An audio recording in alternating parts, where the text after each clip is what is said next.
साथियों हम लोग सॉल्व कर रहे थे ये नेक्स्ट आईएएस की टेस्ट सीरीज 11वीं टेस्ट सीरीज को दोस्तों हम लोग सॉल्व कर रहे थे। इसका पार्ट ए यानी आधा प्रश्न को हम लोग आधा पेपर को सॉल्व कर लिया था। अब हम लोग इसी 11वीं टेस्ट सीरीज का पार्ट बी सॉल्व करने जा रहे हैं। यहाँ बी होगा तो पार्ट बी में हम लोग देखेंगे दोस्तों एक से बढ़कर एक लगभग आधा प्रश्न आपको पेपर का आधा प्रश्न आपको यूपी स्पेशल से दिए गए हैं जो एक से बढ़कर एक बेहतरीन प्रश्न है।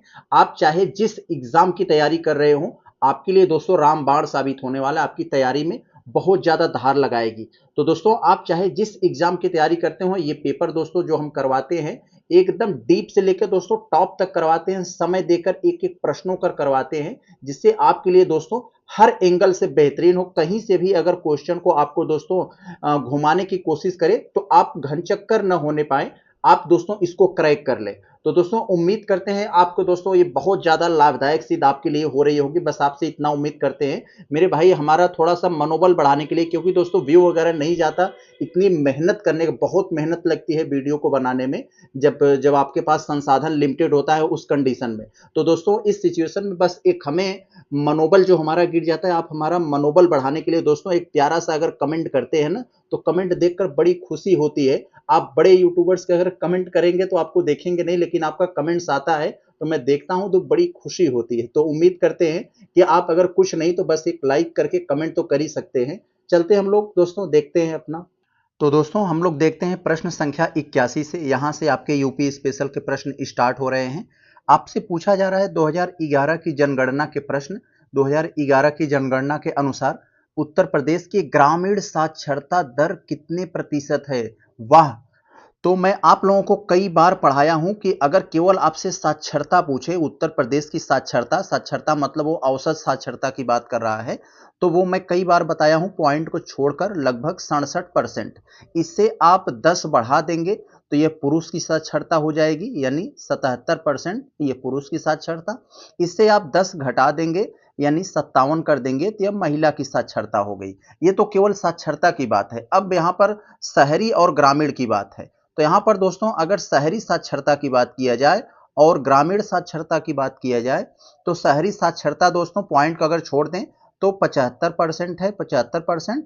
ग्रामीण क्या है इससे 10 कम है, लगभग 65% है। पॉइंट को छोड़कर हम बात कर रहे हैं, इतना याद रखे रहेंगे तो आप पकड़ लेंगे। तो यहां पर आप देखिए आपसे क्या पूछा जा रहा है, ग्रामीण साक्षरता दर कितने प्रतिशत है? 65 कहीं है तो यहां पर 65 कितना है? यहां पर है ऑप्शन बी में, तो ऑप्शन बी हो जाएगा। बहुत बढ़िया। ऐसे आप शॉर्ट नोट्स बनाए रहेंगे तो आपके दिमाग में बना रहेगा, क्योंकि शॉर्ट नोट्स बनाना बहुत जरूरी होता है।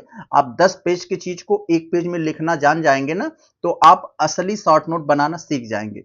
आगे चले हम लोग देखते हैं। यहां पर देखिए बहुत गजब का प्रश्न पूछा जा रहा है। इसको मैं आपको थोड़ा डिटेल से बताऊंगा क्योंकि कई बार ऐसे प्रश्न यूपी स्पेशल में कई सारे एग्जाम में पूछे गए हैं। तो थोड़ा आप धैर्य रखे रहेंगे, आप रील्स के आदती नहीं होंगे तो आपको बड़ा मजा आएगा। विचार करना है कौन सा कथन सही है। तो आपको कई बार पूछ लिया जाता है फलाना नदी उत्तर प्रदेश में किस जिले में प्रवेश करती है, ढेकाना नदी किस में प्रवेश करती है। तो पहले ही मैं आपको बता देता हूं तो आपको दिमाग में बना रहेगा। गंगा नदी दोस्तों उत्तराखंड के गंगोत्री से हिमनत से आती है और उत्तर प्रदेश के दोस्तों उत्तर प्रदेश के बिजनौर जिले में प्रवेश करती है। और यमुना नदी आप लोग जानते हैं ये कहां से उत्तर प्रदेश में प्रवेश करती है? सहारनपुर में। यमुना सहारनपुर में दोस्तों प्रवेश करती है। और बात आती है बेतवा। आजकल के बेटवा अपने माँ बाप को खूब झांसा देते हैं, तो ये जो बेतवा नदी है वे झांसी में दोस्तों झांसी से प्रवेश करती है। अब बात करते हैं दोस्तों एक आपसे जो पूछा जाता है चंबल, चंबल के बारे में भी अगर सी एच हम यहाँ पर लिख दे रहे हैं, चंबल कहां पर? इटावा में। तो ईट लिख दे रहे हैं, आप समझ जाइएगा इटावा में प्रवेश करती है। तो आपका काम दोस्तों बन जाएगा। ऐसे ही एक और पूछ लिया जाता है आपसे गंडक के बारे में। ये गंडक GN लिख दे रहे हैं, गंडक ये कहां से दोस्तों प्रवेश करती है? ये गंडक की अगर हम लोग बात कर ले दोस्तों तो गंडक आपके उत्तर प्रदेश का वो जिला महाराजगंज जो नेपाल और बिहार दोनों से करता है। यहां आपसे करें गंगा नदी उत्तर प्रदेश के बिजनौर जिले में प्रवेश करती है, मैंने यहां बताया GB लिख दिया हो, समझ गए होंगे आप। यस ये बात सही है। तो पहला ऑप्शन, पहला स्टेटमेंट आपका सही हो गया। दूसरे वाले में कह रहे हैं बेतवा नदी ललितपुर जिले में प्रवेश करती है, तो यहां मैंने आपको बताया दोस्तों BE लिखा हूं बेटवा, ये झांसी में प्रवेश करती है, ललितपुर में नहीं। तो ये आपका गलत हो जाएगा।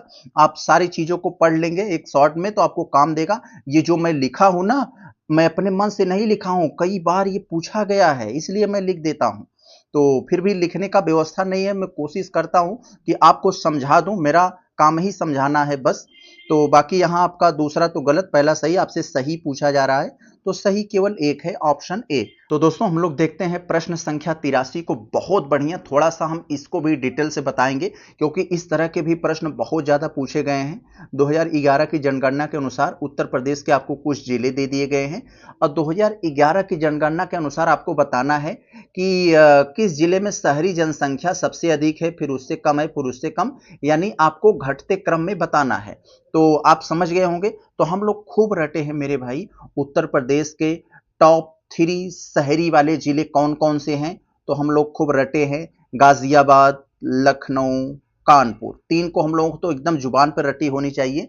यही उत्तर प्रदेश के टॉप 3 सबसे अधिक शहरी जनसंख्या वाले। यहां पर प्रतिशत के बारे में पूछे या जनसंख्या के बारे में पूछे, ये तीनों यही आएंगे 3 नंबर पर। तो यहां पर आप देख सकते हैं गाजियाबाद सबसे 2 नंबर पर, यानी सबसे पहले रहेगा क्योंकि घटते क्रम पूछा है। तो इसको एलिमिनेट कर दे। गाजियाबाद के बाद लखनऊ रहेगा यानी 3 आ जाएगा। लखनऊ के बाद ये कानपुर आएगा यानी 1, और अंत में आपका मेरठ आएगा। तो ऑप्शन नंबर सी हो जाएगा। अब दोस्तों हम लोग जरा इसको थोड़ा सा उल्टा पूछ ले, अगर देख लें, अगर यही पूछ लिया होता ग्रामीण जनसंख्या, ग्रामीण के बारे में अगर पूछ लिया होता तब हम क्या करते, तब हमारा दिमाग कहां जाता। तो मेरे भाई तब हम प्रयागराज, PRG, प्रयागराज सबसे ज्यादा ग्रामीण संख्या प्रयागराज में है। फिर आजमगढ़ में AZ लिख दे रहे हैं। फिर जौनपुर जो मेरा गृह जनपद है। तो यहाँ पर टॉप 3 ये हो जाते ग्रामीण के बारे में। तो आप समझ गए, आप याद रहेगा आपको। आगे चलते हैं, हम लोग देख लेते हैं। तो इस तरह के आप थोड़ा सा दाएं बाएं भी देखना पड़ेगा, नहीं तो आप यहाँ पर घुमा देगा कभी तो दिमाग वहां पर क्रैश कर जाएगा। तो आगे देखें, यहाँ पर हम लोग देखें, सूची आपको दिया गया है। यहाँ पर पहली सूची में पंछी अभ्यारण्य दिए हैं उत्तर प्रदेश के, और दूसरी सूची में जिला दिया गया है। कौन सा पंछी अभ्यारण्य किस जिले में है उसे आपको मिलाना है। तो हम लोग खूब पढ़े हैं मेरे भाई ऐसे, क्योंकि मैं MSc करके जब आया था UPSC की तैयारी करने, तो मैं भाई मेरा केमिस्ट्री से MSc था। तो ये सब चीजें मुझे थोड़ा सा याद नहीं होती थी, तो मैं छोटा मोटा ट्रिक्स बना लेता था दिमाग में, उसी से याद करता था। जैसे मैं याद किया था भाई, हर हर महादेव के पास हम लोग जाते हैं तो हम लोगों को सांड देखने को मिलता है। यहाँ सांडी पंछी अभ्यारण्य, हरदोई, हर से हर हर महादेव। तो यहां से ये कर लेंगे। अब जानते हैं राहुल गांधी रायबरेली से सांसद हैं, तो उनको समस्त भारत की राय माननी पड़ेगी। तो यहाँ पर यहाँ पर मिला देंगे आप। और जयप्रकाश नारायण, इसी को दोस्तों जयप्रकाश नारायण, यहाँ पर जो पंछी अभ्यारण्य है, जयप्रकाश पंछी अभ्यारण्य का दोस्तों ये कहाँ पर है, ये बलिया में है। इसी को सुराहा ताल बोला जाता है। और शेखा, आप लोग जानते हैं बहुत सारे मुस्लिम में नाम होता है शेख अली, तो यहाँ पर शेखा, यहाँ ये अलीगढ़। आप यहाँ से ऐसे याद कर लेंगे तो आपका काम बन जाएगा। तो ए वाला 2 पर, बी वाला 3 पर, C 4, D 1। बहुत बढ़िया, ऐसे आप भी याद किया करेंगे तो आपका काम बहुत अच्छा बनेगा। यहाँ देखिए आपको उत्तर प्रदेश के कुछ एक्सप्रेसवे दिए गए हैं, आपको बताना है, इनको आरोही क्रम में बताना है। थोड़ा ध्यान देंगे नहीं तो गड़बड़ा जाएंगे। अवरोही, आरोही। तो आरोही मतलब सबसे छोटा, फिर उससे बड़ा, फिर उससे बड़ा, फिर अंत में सबसे बड़ा। तो यहाँ पर आपको बताना है कि आरोही क्रम में व्यवस्थित करना है इन एक्सप्रेसवे को। तो मेरे भाई आपको लंबाई पता होना चाहिए। अगर आप यहाँ पर देखे होंगे, जो भारत का सबसे बेहतरीन एक्सप्रेसवे माना जाता है आगरा लखनऊ एक्सप्रेसवे, इसके बारे में आप जानते होंगे, कभी गए होंगे। तो ये सिंगापुर के रोड के, सिंगापुर के तर्ज पर ये बनाया गया था। ये बहुत बेहतरीन अब तक का है, तो ये इसके बारे में खूब हमेशा चर्चा में रहता है। 302 किलोमीटर है ये दोस्तों, 302 किलोमीटर। और ये पूर्वांचल एक्सप्रेसवे कितना है, इससे 39 ज्यादा है, यानी 341 किलोमीटर ये वाला है। और गंगा एक्सप्रेसवे कितना है दोस्तों, 600 में से 6 कम, यानी 594 किलोमीटर है। और यहाँ पर गोरखपुर सिलीगुड़ी एक्सप्रेसवे दोस्तों, ये कहाँ है, गोरखपुर से लेकर सिलीगुड़ी पश्चिम बंगाल तक। तो ये है दोस्तों 519, 519 से ज्यादा भी हो सकता है क्योंकि अभी ये प्रस्तावित है। तो आप सबसे पहले नंबर पर किसको रखेंगे, आगरा वाले को रखेंगे, स्वाभाविक सी बात है क्योंकि सबसे कम यही दिख रहा है। तो इसको दोनों को काट देंगे। आगरा के बाद आप किसके पास जाएंगे, पूर्वांचल यानी 1 के पास, 4 1 3 2, 2 वाला सबसे ज्यादा है गंगा एक्सप्रेस वाला, क्योंकि आरोही में पूछा जा रहा है, तो ऑप्शन सी हो जाएगा आपका। बहुत बढ़िया। आगे देखें हम लोग यहाँ 86 वाले को, तो कौन सी घटना कह रहे हैं सबसे पहले घटित हुई थी? तो मेरे भाई यहाँ पर चुनार पर कब्जा किसने किया था दोस्तों? हुमायूं ने। तो यहाँ पर सबसे एक घटना सर्वप्रथम घटित हुई थी, ध्यान देंगे यहाँ पर। तो चुनार का किले पर कब्जा दोस्तों 1532 में, आप लोग जानते हैं बाबर के बाद उसका बेटा जो हुमायूं था दोस्तों, तो वही।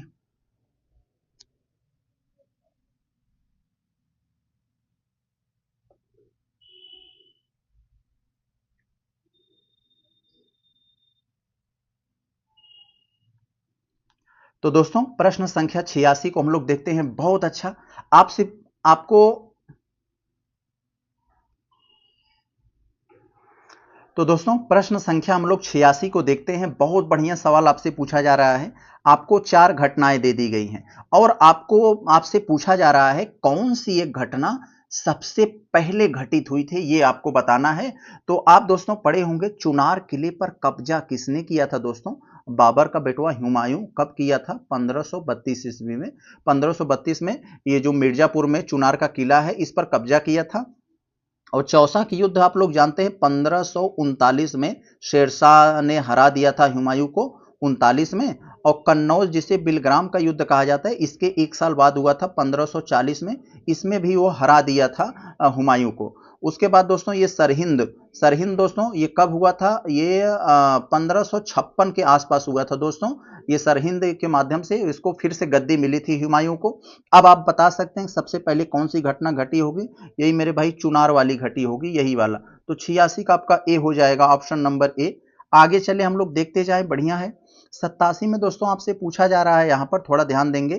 कौन सा आपको 4 जोड़े दिए गए हैं, युग्म मतलब जोड़ा। कौन सा एक जोड़ा? एक तरफ आपको जल निकाय दिए गए हैं यानी झील और ताल, और दूसरी तरफ जिला। तो कौन सा झील ताल किस जिले से सुमेलित नहीं है, यानी एक गलत है, उसी गलत वाले को आपको पकड़ना है। तो चित्तौरा झील बहराइच में है, हम लोग जानते हैं दोस्तों बहराइच में है। ये चित्तौरा झील दोस्तों कहाँ है? यह बहराइच में है, स्वाभाविक सी बात है, रटे हैं हम लोग। सागर ताल झील बदायूं में है। शुक्रताल झील मुजफ्फरनगर में है। तो ये सब स्वाभाविक सी बात है, हम लोग को इतना याद नहीं होगा, लेकिन ये तो याद होगा ना, हम लोग रट के बैठे हैं। हम लोग प्रयागराज में तैयारी करते हैं और प्रयागराज के बच्चे फालतू बात नहीं सुनते हैं, वो बहरा हो जाते हैं फालतू बातों के लिए। तो प्रयाग झील आप समझ लीजिए प्रयाग है, और बहरा मतलब बहराइच। तो प्रयाग झील कहाँ है? बहराइच में है। तो समझ गए हम लोग, नेपाल के बॉर्डर पर। आगे यहाँ पर आपका यही उत्तर डी हो जाएगा। आगे अगर हम लोग देखें यहाँ पर 88 में, तो ये दोस्तों चरकुला नृत्य के बारे में दिया है। चरकुला नृत्य किससे संबंधित है दोस्तों? ब्रज में दोस्तों क्या होता है इसमें? 108 दिए महिलाएं घूंघट में अपने सर पर रखकर बैलेंस बनाकर नाचती हैं। तो ये होता है दोस्तों, देखे होंगे आप वीडियो में। तो इस लोक नृत्य में घूंघट ओढ़े महिलाएं अपने सिर पर 108 जलते दिए लकड़ी के बहुस्तरीय पिरामिड, यानी पिरामिड टाइप का दोस्तों होता है ना, तो इस तरह से दिए, उसमें 108 दिए रखे रहती हैं सर पर, और डांस करती है, भगवान कृष्ण के भजनों का नृत्य करती हैं। बिल्कुल सही है। यह राधा के जन्म और भगवान श्री कृष्ण के द्वारा गोवर्धन पर्वत को उठाने का उत्सव है। बिल्कुल है। तो दोनों के दोनों स्टेटमेंट हमारे सही हैं यहाँ पर। ये तो चरकुला नृत्य से संबंधित, तो ये आपका ये ऑप्शन नंबर कह रहे हैं कौन सा सही नहीं है? तो मेरे भाई दोनों सही हैं, कोई गलत नहीं है। तो ऑप्शन नंबर डी हो जाएगा, कोई भी गलत नहीं है। तो आपको ऐसा ट्रिक बता देता हूं, चरकुला नृत्य अगर आपसे कभी पूछ ले वन लाइनर में, यह कहां से संबंधित है चरकुला, तो हम लोग सुबह सुबह ब्रश करके कुला करते हैं। तो कुला कब करते हैं हम लोग? ब्रश करके। तो यानी यह ब्रज के क्षेत्र में है। तो आप इस यहां से दिमाग लगाए रहेंगे, ऐसा चरकुला आएगा। हम लोग कुला कब करते हैं? ब्रश करने के बाद। तो ब्रश से ब्रश समझ लीजिएगा आप। आगे देखें हम लोग, अगर यहाँ पर ये 89 में आपसे पूछा जा रहा है, एक तरफ आपको घराना दे दिया गया है और दूसरी तरफ आपको प्रतिष्ठित व्यक्ति दे दिया है, और कौन सा एक सुमेलित नहीं है, इसे आपको पकड़ना है। तो थोड़ा हम लोग ध्यान देंगे यहाँ पर पहले वाले में। किराना घराना हिंदुस्तानी गायन से संबंधित है, पंडित भीमसेन जोशी से। ये वाला दोस्तों ये भी तो आपका सही है, कोई दिक्कत नहीं। दूसरा हम देखें इटावा, इमदा खानी घराना उस्ताद विलायत खान से संबंधित है, ये भी सही है आपका, कोई डाउट नहीं। सी वाला अगर हम लोग देखें तो रामपुर सहवान घराना, जिसे हिंदुस्तानी गायन से संबंधित है, उस्ताद निसार हुसैन, तो ये भी सही है आपका, स्वाभाविक सी बात है, ये तीनों सही हैं। तो यही डी वाला गलत होगा। क्यों गलत है दोस्तों? यहाँ पर जो आपको दिया है यह बनारस घराना कथक और मतलब अर्धशास्त्री, तो यहाँ तक तो दोस्तों ये बातें ठीक है यहाँ पर, लेकिन आपकी गलती यहाँ पर दिया है जो गुलाम मुस्तफा खान दे दिए हैं, ये रामपुर साहवान घराना से संबंधित है, बनारस से नहीं, तो ये यहाँ से संबंधित है यहाँ पे। तो अगर दोस्तों ये बनारस घराना की बात आती है तो हम लोग खूब नाम याद है, सितारा देवी, पंडित किशन महाराज, राजन और सिद्धेश्वरी, ऐसे करके हम खूब नाम याद किए हैं। तो यही डी वाला हमारा गलत हो गया यहाँ पर। हम लोग देखते हैं प्रश्न संख्या 90 को। बहुत अच्छा।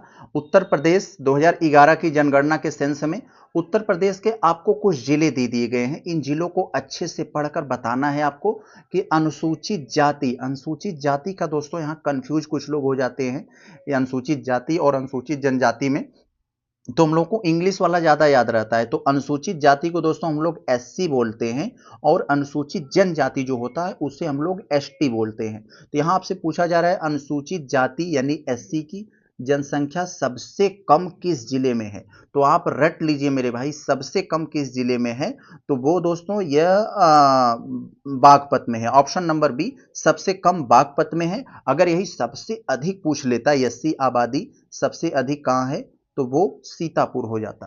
तो याद रहेगा आपको, दिमाग में आप बैठाए रहेंगे, आपको ये दिमाग से ये फिसलना नहीं चाहिए। अब हम बात कर लेते हैं दोस्तों, यहाँ पर एसटी की भी पूछा जाता है कई बार, सबसे अधिक एसटी आबादी कहाँ है? सोनभद्र में। सोनभद्र में दोस्तों सबसे अधिक है। और सबसे कम पूछा जाए तो सबसे कम पूछा जाए तो यही बागपत, यानी बागपत एक ऐसा जिला है जो एससी की बात करें या हम एसटी की बात करें, दोनों के मामलों में सबसे कम है। और सबसे अधिक की बात करें तो सीतापुर हो जाता है एससी के लिए, और सबसे अधिक की बात करें एसटी के लिए तो सोनभद्र हो जाएगा। तो आपके दिमाग में बना रहेगा, आप यहाँ पर कंफ्यूज न होंगे। आगे देखें हम लोग 91 वाले को। तो यहाँ देखिए बड़ा अच्छा सवाल दिया है। तो ऐसे सवाल हर किसी को याद नहीं रहता है, लेकिन दिमाग लगाते हैं एक साल हो जाता है। जैसे हम लोगों के गांव में एक कहावत दादा लोग कहते थे कि दिमाग लगाओगे तो मुर्गा भी अंडा देगा। अब कैसे देगा, वो दिमाग लगाने की बात है। तो यहाँ देखिए आपको राज्य यहाँ पर दे दिया है और यहाँ पर उसके गठन दे दिया है। तो हम लोग खूब रटे हैं दोस्तों। सन 2000 में उत्तर प्रदेश के काटकर उत्तराखंड बनाया गया था। सन 2000 की ही बात है। 3 राज्य बने थे, उत्तर प्रदेश से काटकर उत्तराखंड, मध्य प्रदेश के काटकर छत्तीसगढ़, बिहार से काटकर झारखंड। तो यहाँ छत्तीसगढ़ दिया है तो स्वाभाविक सी बात है कि यह मध्य प्रदेश से काटकर सन 2000 में यही बनाया गया होगा। और प्रश्न बनाने वाला जानता है, हाँ बच्चे रट के बैठे हैं। अब हम दोस्तों यहाँ पर बात कर लेते हैं, यहाँ पर ये आंध्र प्रदेश। आंध्र प्रदेश जानते हैं, सबसे पहले आंध्र प्रदेश को ही बनाया गया था, तेलुगु राज पर बड़ा विवाद हुआ था। तो ये 2 पर आ जाएगा। तो ए वाला 2 पर आना चाहिए। ए वाला 2 पर कहाँ है? यहाँ है। हमारा काम बन गया, क्योंकि और हमें रटने की जरूरत नहीं भाई, ये सब तो रटी रटाई चीजें होती है ना भाई। पहला राज्य कौन बना था और ये जो 3 बने थे, ये सब तो सबको याद होगा। अब हम कह सकते हैं हरियाणा यहाँ पर 1966 में, सिक्किम 75 में। आगे चले हम लोग देखें अगर यहाँ पर 92 वाले में, तो यहाँ पर भारतीय डेटा संरक्षण बोर्ड के बारे में यहाँ पर कुछ बातें दी गई हैं। इनको पढ़कर हम बताएं कौन सा सही है। तो यहाँ पर थोड़ा ध्यान देंगे। आपसे कहा जा रहा है कि यह एक वैधानिक निकाय है। वैधानिक यानी दोस्तों यह संसद कानून के माध्यम से यह बनाया गया था। ये बात यहाँ पर सही है। इस बोर्ड के सदस्यों की नियुक्ति 5 वर्ष नहीं मेरे भाई, 2 वर्ष के लिए होती है। तो यहाँ पर ये गलत हो जाएगा, 2 वर्ष की अवधि के लिए होती है, तो ये गलत हो जाएगा। यहाँ वे अपना कार्यकाल पूरा होने के बाद पुनः यानी फिर से निर्वाचन होने के योग्य रहते हैं। यस, ये सही है। तो 1 और 3 आपका सही है, 2 गलत हो गया। पूछा क्या जा रहा है आपसे? सही के बारे में। तो सही हो वो भी गिन कर बताना है कितने सही हैं, तो केवल 2 सही थे। Option B. आगे देखें यहाँ पर हम लोग 93 वाले में जो पूछा जा रहा है, राष्ट्रपति शासन से संबंधित प्रश्न है। राष्ट्रपति शासन अनुच्छेद 356 के तहत जो लगाया जाता है, और राष्ट्रीय आपातकाल नहीं, वो तो 352 के तहत लगता है। तो इसके सेंस में कौन सा कथन सही है, आपको हमें सही उत्तर चुनना है। तो ऐसे ऐसे आप भी मार्किंग करके करेंगे, हाँ पूछा क्या जा रहा है, बताना क्या है, फिर हम प्रश्न को, अगर डायरेक्ट आप प्रश्न पे कूद जाएंगे तो आता हुआ प्रश्न गलत कर देंगे, वो भी एग्जाम में जहां पर आप इतना हाई प्रेशर, क्योंकि आप कैसे कैसे पहुंचते हैं, एक तो ये प्रेशर रहता है सोए हैं कि नहीं, ये एक्स्ट्रा, ये अलग सा प्रेशर रहता है। एग्जाम हॉल में गए, वहां का सिचुएशन कैसा है, पंखा चल रहा है कि नहीं चल रहा है, वहां का माहौल कैसा है, आपको बेंच कैसी मिली है, ये सब डिपेंड करते हैं आपके दोस्तों प्रेशर को लेकर। बहुत सारी चीजें आप जानते रहते हैं, लेकिन इन्हीं सब के कारण सफर, रुकना, सोना, ये सब सेंटर, इसके लिए आप बहुत सारे प्रश्न गलत कर देते हैं। तो ये सब चीजें होती हैं दोस्तों, तो इसीलिए बहुत सारे बच्चों का नहीं हो पाता है, तो मंत्रिपरिषद अनिवार्यतः विघटित हो जाती है। तो स्वाभाविक सी बात है, राष्ट्रपति शासन लगता है तो मंत्रिपरिषद उनकी विघटित हो जाती है, इतना तो आप जानते ही हैं, कोई दिक्कत नहीं, ये तो सही है। स्थानीय निकाय स्वतः ही भंग हो जाते हैं मेरे भाई।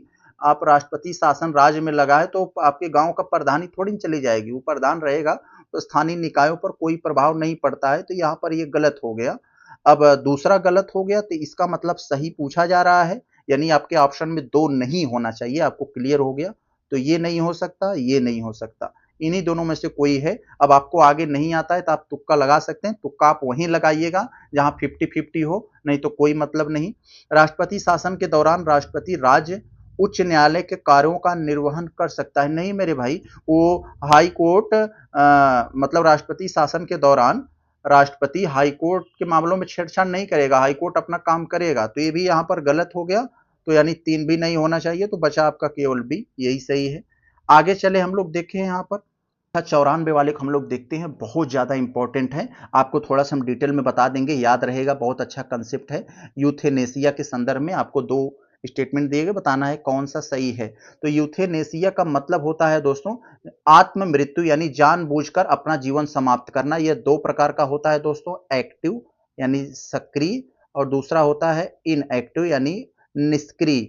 तो इसको याद रखे रहेंगे। एक्टिव का मतलब क्या है, कोई व्यक्ति जैसे वेंटिलेटर यानी बिना जीवन रक्षक प्रणाली पर जी रहा है, तो वो अगर वो व्यक्ति अगर कह रहा है आत्ममृत्यु मांग रहा है, तो वो एक्टिव हो जाता है, जो कि भारत में ये प्रतिबंधित है, क्योंकि भाई वो वेंटिलेटर के सहारे नहीं जी रहा है, तो आप उसे मृत्यु नहीं दे सकते। दूसरा है दोस्तों इनएक्टिव यानी निष्क्रिय यूथेनेसिया। निष्क्रिय यूथेनेसिया का मतलब कोई व्यक्ति अगर जीवन रक्षक प्रणाली के सहारे जैसे वेंटिलेटर के सहारे जी रहा है, तो और डॉक्टर इस बात को क्लियर कर दे हाँ ये ठीक नहीं होगा, कष्ट पीड़ा में ही जिएगा, और वो व्यक्ति जो है तो उसके घर वाले उनकी इच्छा के अनुसार उसे यूथेनेसिया दिया जा सकता है, आत्ममृत्यु दिया जा सकता है, क्योंकि भाई उसको पीड़ा झेलने से बेहतर है उसे आसानी से एक अच्छी मृत्यु दे दी जाए। तो यही है यहाँ पर पहला वाला करें, यूथेनेसिया का मतलब जानबूझकर जीवन समाप्त करना, समानतः किसी पीड़ा राहत पाने के लिए। तो स्वाभाविक सी बात है पहला सही है। उपचार वापस लेना या रोकना सक्रिय यूथेनेसिया का उदाहरण है। तो मेरे भाई यहाँ पर ये गलत हो गया, अभी मैंने बताया सक्रिय यूथेनेसिया का मतलब क्या होता है कि जो बिना जीवन रक्षक प्रणाली के सहारे जी रहा है, खुद पर जी रहा है, भले से कष्ट पीड़ा में है, तो यहाँ पर सक्रिय यूथेनेसिया में बिना जीवन रक्षक प्रणाली वाला आएगा, तो ये गलत हो जाएगा आपका। उपचार वापस लेना ये या रोकना सक्रिय यूथेनेसिया का उदाहरण है, नहीं मेरे भाई यह निष्क्रिय का उदाहरण है। तो यहां पर आप समझ गए होंगे, केवल ए आपका आएगा, ऑप्शन ए। आगे अगर हम लोग देखें यहाँ 95 में, तो कह रहे हैं आपको परिषद भारत में निम्नलिखित परिषदों पर विचार कीजिए। आपको कुछ परिषद दिए गए हैं और आपको बताना है कि कितने परिषदों की अध्यक्षता भारत के प्रधानमंत्री करते हैं, कितने परिषदों की अध्यक्षता। तो आप लोग जानते हैं दोस्तों यहाँ पर कई सारी चीजों को आप यहाँ पर देखे होंगे। तो राष्ट्रीय विकास परिषद एनडीसी के बारे में आप लोग जानते हैं, जो 1952 में दोस्तों बनाई गई थी, इसकी अध्यक्षता तो प्रधानमंत्री करते हैं, यानी ये रहेगा। राष्ट्रीय जल संसाधन परिषद, इसकी भी अध्यक्षता दोस्तों प्रधानमंत्री ही करते हैं। अंतरराज्यीय परिषद, अंतरराज्यीय परिषद इसकी भी प्रधानमंत्री करते हैं, लेकिन यहाँ पर नॉर्थ ईस्ट काउंसिल इसकी अध्यक्षता दोस्तों होम मिनिस्टर करते हैं, प्रधानमंत्री नहीं। तो यहाँ पर यही केवल नहीं होगा, बाकी तीनों आपके सही हैं, तो ऑप्शन नंबर आपका सी हो जाएगा 3। आगे अगर हम लोग देखें तो 96 में दोस्तों अनुच्छेद 370 के बारे में दिया है, बड़ा चर्चा होता है दोस्तों, जब भी चुनाव आता है तो इसकी चर्चा हमेशा होती है। क्या है दोस्तों ये, तो आप लोग जानते हैं इसका प्रारूप एम गोपाला स्वामी एंकर ने तैयार किया था 1949 में। अस्थायी प्रावधान यानी कुछ समय के लिए टेम्परेरी जोड़ा गया था कि जम्मू कश्मीर है उसको विशेष राज्य का दर्जा दिया गया, भाई उसका अपना संविधान होगा, हमारे संविधान को मानने के लिए बाध्य नहीं है, हमारे झंडे को मानने के लिए बाध्य नहीं है, उसका अलग होगा। तो यही बात वहां इसीलिए दोस्तों किया गया था, जो कि खत्म हुआ बाद में। तो इसने जम्मू कश्मीर को अपना संविधान, ध्वज और शासन की अनुमति के साथ विदेशी मामलों को संचार को छोड़कर अधिकांश मामलों की स्वायत्तता दी गई थी। तो बिल्कुल सही है, यहाँ पर कोई डाउट नहीं है। तो आपका हो जाएगा दोस्तों यहाँ पर दोनों के दोनों सही है, ऑप्शन बी हो जाएगा। आगे देखें यहाँ पर हम लोग 97 में, तो यहाँ आपसे जो पूछा जा रहा है मुख्य सचिव के बारे में। मुख्य सचिव हम लोग जानते हैं प्रशासन का सर्वोच्च अधिकारी होता है, प्रशासन का, याद रखे रहेंगे आप। तो इसमें से आपसे पूछा जा रहा है कौन सा सही नहीं है, मतलब कौन सा सही है मुख्य सचिव के सेंस में। तो पहले वाले ऑप्शन को देखें तो मुख्य सचिव का पद 1799 में लॉर्ड वेलेस्ली के शासनकाल के दौरान केंद्रीय सरकार में अस्तित्व में आया था। बिल्कुल सही, वेलेस्ली ने ही तैयार किया था मुख्य सचिव वाला पद। क्या था ये सर्वोच्च प्रशासनिक अधिकारी होता है, जैसे आईएएस ऑफिसर से ऊपर का हम कह सकते हैं, उनको जो कंट्रोल करता है। तो भारत सरकार में सर्वोच्च कार्यकारी अधिकारी वरिष्ठतम सिविल सेवक है। तो मेरे भाई कार्यकारी अधिकारी नहीं, प्रशासनिक अधिकारी हो सकता है, इसमें आता है। तो ये दो वाला गलत हो जाएगा आपका। तो यहाँ पर आपका केवल एक सही हो जाएगा, ऑप्शन नंबर ए, क्योंकि सही पूछा जा रहा है तो ए होगा। आगे अगर हम लोग 98 वाले को यहाँ देखें तो थोड़ा सा यहाँ ध्यान देंगे। भारत में राज्य विधान परिषद के संदर्भ में आपको ऑप्शन दिए गए हैं 4 और बताना है कौन सा सही नहीं है। तो मेरे भाई विधान परिषद के बारे में खूब पढ़े हो, जैसे केंद्र में लोकसभा निम्न सदन, राज्यसभा उच्च सदन होता है, ऐसे राज्यों में विधानसभा निम्न सदन होता है और विधान परिषद उच्च सदन होता है। पढ़े हो ना। अभी विधान परिषद कितने राज्यों में है? कुल अभी 6 राज्यों में हो। कौन कौन से राज्य हैं? यूपी बिहार है दोस्तों, दोनों भाई, यूपी बिहार दोनों भाई, महाराष्ट्र और उसके सटा हुआ कर्नाटक है, वहां पर है, और 2 बाप बेटे हैं, यानी आंध्र प्रदेश और तेलंगाना। तो आप समझ रहे होंगे। और अनुच्छेद 169 बहुत ज्यादा पूछा जाता है। क्या है ये? किसी राज्य में विधान परिषद है और उसकी जरूरत नहीं है तो उसे खत्म किया जा सकता है, और किसी राज्य में नहीं है और वहां जरूरत है तो उसके तहत बनाया जा सकता है। तो यहां आप समझ रहे होंगे। तो अनुच्छेद 69 के तहत बनाया और बिगाड़ा जाता है। इतनी बात समझ गए तो आप यहां से कोई भी प्रश्न पूछेगा तो आप बता देंगे। और विधान परिषद अप्रत्यक्ष रूप से चुने जाते हैं, इनका प्रत्यक्ष मतदान नहीं होता है। तो यही कह रहे हैं विधान परिषद सदस्यों का अधिकतम संख्या, अधिकतम कितना हो सकता है? विधानसभा के कुल सदस्यों की 1/3 हो सकता है। तो बिल्कुल सही है। विधान परिषद के परिषद में 1/3 सदस्य राज्य के स्थानीय निकायों के द्वारा चुने जाते हैं। ये भी सही है दोस्तों। तो बी वाला भी आपका सही है। आपसे गलत पूछा जा रहा है, ध्यान देंगे, जहां गलत आएगा वही आपका उत्तर होगा। विधान परिषद के कुल सदस्यों का 6ठा भाग राज्यपाल द्वारा मनोनीत होता है। यस, 1/6 राज्यपाल द्वारा मनोनीत होता है। और कह रहे हैं कि विधान परिषद सदस्यों का चुनाव, स्वाभाविक सी बात है, शुरू के 3 सही हो गए तो यही गलत होगा। क्यों गलत होगा वो जान लीजिए। विधान परिषद सदस्यों का चुनाव मैंने पहले बताया first past the post system के तहत नहीं होता है, यह अप्रत्यक्ष चुनाव होता है। First past the post system क्या होता है कि पहले आओ पहले पाओ, यानी आप सब लोग दौड़ो, जो थोड़ा सा पहले पाला छू दिया वही विजयी। जैसे आप 100 वोट पा गए, आप विजयी, अगला 99 वोट पाया तो इसका मतलब वो बेकार हो गया। तो यही बात, इसी को first past the post system कहा जाता है, पहले पाला चूमने वाला। तो पहले पाला चूमने के हिसाब से इसका वोट नहीं होता है, इसका इनडायरेक्टली वोट होता है। आगे अगर हम लोग देखें 99 में, तो यहां आपसे पूछा जा रहा है कि निम्नलिखित में से कौन संवैधानिक संशोधन, ऐसा कौन सा संवैधानिक संशोधन है भारत में 2 या 2 से अधिक राज्यों के राज्यपाल के रूप में एक ही व्यक्ति की नियुक्ति की सुविधा का प्रदान करता है। तो मेरे भाई आपको थोड़ा कहानी बता दूं कि देखेंगे जैसे 1953 के बाद जब आंध्र प्रदेश बना तो कई राज्य भाषा के आधार पर, क्षेत्र के आधार पर अलग अलग राज्य मांगने लगे। तो नेहरू जी सोचे कि ऐसे ही कई राज्य बन जाएंगे तो हम राज्यपाल को बनाते ही रह जाएंगे ऐसा। तो उन्होंने कहा, तब निर्णय लिया कि भाई जो 7वां संविधान संशोधन 1956 के माध्यम से कहा कि भाई एक ही राज्यपाल को 2 या 2 से अधिक राज्यों के हम राज्यपाल बना सकते हैं। तो ये निर्णय लिया गया 7वां संविधान संशोधन 1956 के माध्यम से। तो आप समझ रहे होंगे दोस्तों, यहाँ पर यही बात थी यहाँ ये वाला। तो ऑप्शन नंबर आपका कौन सी हो जाएगा ना, सी हुआ। आगे चलें, अगर हम लोग देखें यहाँ पर आपसे जो पूछा जा रहा है 100 वाले में, थोड़ा सा स्क्रीन पर लाएं इसको, अब सही है। विदेशी अंशदान, विदेशी अंशदान क्या होता है दोस्तों? कोई भी मान लीजिए संगठन है, विदेशों से पैसा किस तरह से पा रहा है, वो पैसा किस तरह से खर्च कर रहा है, उसको रेगुलेट करने के लिए विदेशी अंशदान अधिनियम लाया गया था। तो यही बात है यहाँ पर, कब लाया गया था? तो यहाँ पर देखें, अगर हम लोग का क्या पूछा जा रहा है, सही है, तो क्या सही है? तो इस अधिनियम के कार्यान्वयन के लिए वित्त मंत्रालय जिम्मेदार है। नहीं मेरे भाई, आपको लगता होगा कि हाँ पैसा कौड़ी का मामला है तो वित्त है तो ज्यादा बच्चे लगा देंगे कि हाँ यही सही है, लेकिन यह वित्त मंत्रालय नहीं, यह अमित शाह के हाथ में है, होम मिनिस्टर, गृह मंत्रालय। तो यहाँ पर ये गलत हुआ आपका। इस अधिनियम के तहत पंजीकरण की वैधता 5 वर्ष होती है। रजिस्टर कर आप जो करवाएंगे रजिस्ट्रेशन, उसकी वैलिडिटी 5 साल रहती है। तो ये सही है, तो केवल 2 आपका सही है। ऑप्शन नंबर सी हो जाएगा 100 का, यही सही था। आगे देखें, यहां पर सही पूछा जा रहा है। यहां अगर देखें 101 वाले में, तो आपसे पूछा जा रहा है विचार करिए कथन पर। हाँ हम विचार करेंगे, आप पहले बताइए। सही बताना है, तो सही बताना है हमें। पहला देखें तो भारत के संविधान में प्रावधान है कि राज्यसभा चुनाव में मतदान खुले मतदान के माध्यम से किया जाएगा। तो मेरे भाई खुले मतदान के माध्यम से कहां चुनाव किया जाता है? अभी मैंने बताया फर्स्ट पास्ट द पोस्ट प्रणाली के तहत नहीं होता है। राज्यसभा हो या विधान परिषद हो, यानी ये सब उच्च सदन होते हैं ना, उच्च सदन में दोस्तों अप्रत्यक्ष रूप से होता है। तो ये बात गलत आ गई।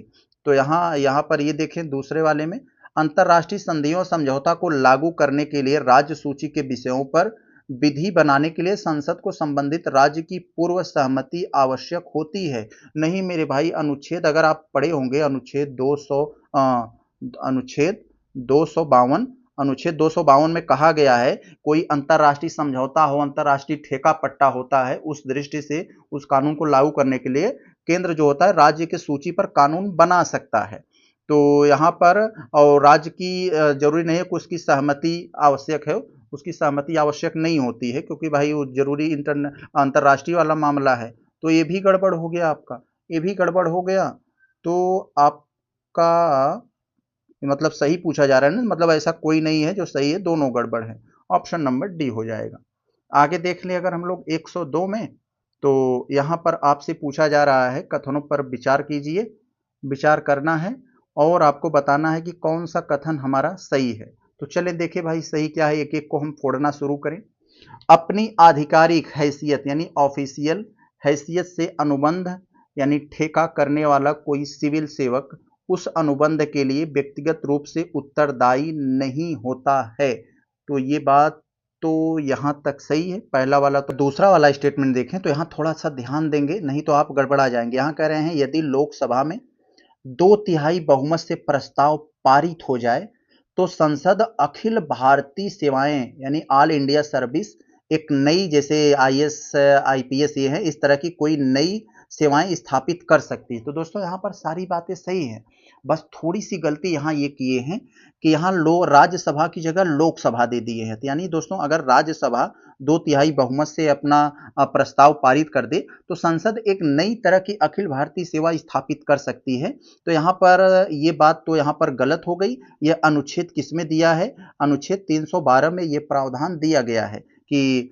राज्यसभा इतने बहुमत 2/3 बहुमत पारित कर दे तो संसद बना सकती है, क्योंकि राज्यसभा राज्यों से संबंधित होती है। तो यहाँ पर पहला केवल सही है, ऑप्शन ए।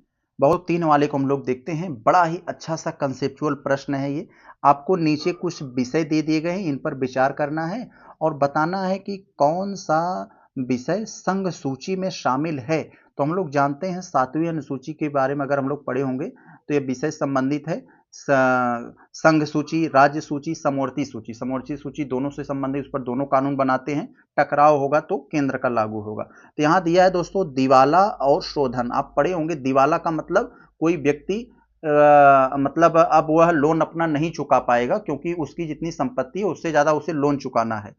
तो यही होता है यहाँ पर दिवाला और शोधन अक्षमता, इसमें ये समवर्ती सूची संबंधित है। यहाँ मैं सम लिख दे रहा हूँ, समवर्ती सूची संबंधित है। तो और यहाँ कृषि, आप लोग जानते हैं कृषि, शिक्षा, ये सब भी दोस्तों समवर्ती सूची यानी राज्य और केंद्र दोनों इस पर कानून बना सकते हैं। और यहाँ निगम टैक्स यानी कारपोरेट टैक्स है, अंतरराष्ट्रीय राज्य व्यापार और वाणिज्य, ये दोनों दोस्तों संघ सूची का मामला है। तो यही दोनों आपके आंसर होंगे, ऑप्शन नंबर ए बनेगा आपका। बहुत बढ़िया, आगे चलें। हाँ एक चीज और पूछा जाता है कि ये जो शिक्षा है, शिक्षा को समवर्ती सूची में कब शामिल किया गया? तो दोस्तों आप लोग जानते हैं शिक्षा को समवर्ती सूची क्या, 42वां संविधान संशोधन 1976 के माध्यम से शिक्षा को किया गया था समवर्ती सूची में। तो ये पूछा जाता है, याद रख लेंगे। आगे अगर हम लोग देखें अगर 104 वाले में, तो यहाँ आपको दिया गया है कि राज्यपाल, भारत में राज्यपाल से संबंधित प्रावधान के संदर्भ में कुछ बातें की गई हैं, विचार करना है और बताना है कौन सा सही है। तो यहाँ देखें हम लोग पहले वाले में अनुच्छेद 174 के तहत यदि कोई भी दल सरकार नहीं बना पाता है तो राज्यपाल विधानसभा को भंग करने की सिफारिश कर सकता है। बिल्कुल कर सकता है भाई। तो ये वाला सही हो गया, कर सकता है। हालांकि यह शक्ति कतिपय शर्तों को, कुछ शर्त के अधीन होता है कि भाई ये मतलब बहुमत नहीं मिला या फिर मुख्यमंत्री कोई अपना नहीं चुन पा रहा है, ये सब शर्त होती हैं। तो अनुच्छेद 176 के तहत राज्यपाल आम चुनावों के बाद पहले सत्र में तथा प्रतिवर्ष विधानमंडल को संबोधित करते हुए विधानसभा के दोनों सदनों उसके आह्वान का कारण बताएगा। तो दोस्तों यहाँ पर ये भी बात सही है आपकी, दोनों बात सही हैं। जिस तरह से राष्ट्रपति करता है वैसे ही यहाँ राज्यपाल भी करेगा। तो दोनों बातें हमारी सही हो गई।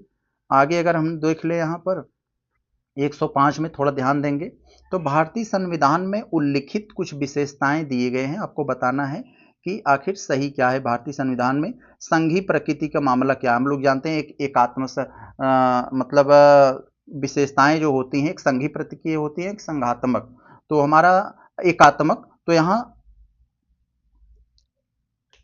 तो दोस्तों प्रश्न संख्या 105 वाले का अगर हम लोग देखें तो यहाँ भी कंसेप्चुअल प्रश्न है, बड़ा अच्छा सा है। भारतीय संविधान में उल्लिखित कुछ यहाँ पर उनकी विशेषताएं दी गई हैं।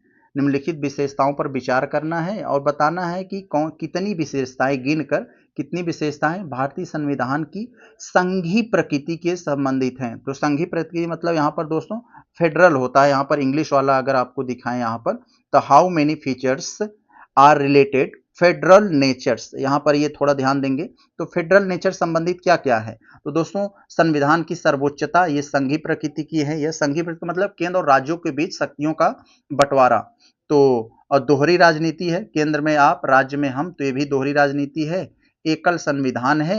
एकीकृत न्यायपालिका दोस्तों ये नहीं है। एकीकृत न्यायपालिका जो है वो एकात्मक की हो जाती है, जैसे अमेरिका में है। ध्यान देंगे यहाँ पर मैंने मिस कर दिया, जो एकल संविधान, लिखित संविधान संघीय प्रकृति क्या होता है, एकल संविधान भी एकात्मक का होता है। अमेरिका में है जैसे एक ही संविधान से दोनों चला जाएगा, केंद्र को ज्यादा शक्ति मिल जाती है। तो यहाँ पर बी हो जाएगा, ऑप्शन नंबर बी हो जाएगा। यहाँ पर केवल दो सही हैं, तो आप समझ जाइएगा। यहाँ पर आगे देखें अगर हम लोग यहाँ 106 वाले में, तो यहाँ दोस्तों आपसे पूछा जा रहा है भारत में सहकारी समितियों के संदर्भ में। सहकारी समितियां हम लोग जानते हैं दोस्तों 97वां संविधान संशोधन 2011 के माध्यम से इनको संवैधानिक दर्जा मिला। तो यहाँ कह रहे हैं 87वां संविधान संशोधन 2003 के माध्यम से। गलत हो गया मेरे भाई, पहले मैंने बताया ये 97वां संविधान संशोधन 2011 के माध्यम से इनको असंवैधानिक दर्जा दिया गया था, तो ये गलत हो गया आपका। दूसरा वाला देखें तो सहकारिता मंत्रालय ने 2021 में एक अलग केंद्रीय मंत्रालय के रूप में बनाया गया था, तो ये सही है आपका। तो ऑप्शन नंबर आपका यहाँ बी होगा। आगे अगर चले हम लोग देखें तो 107वें को अगर हम लोग यहाँ पर देखें थोड़ा सा, तो इंद्रजीत गुप्ता समिति के बारे में यहाँ पर दिया गया है दोस्तों। इंद्रजीत गुप्ता समिति के बारे में अगर थोड़ा सा आप पढ़े होंगे, 1998 में आई थी।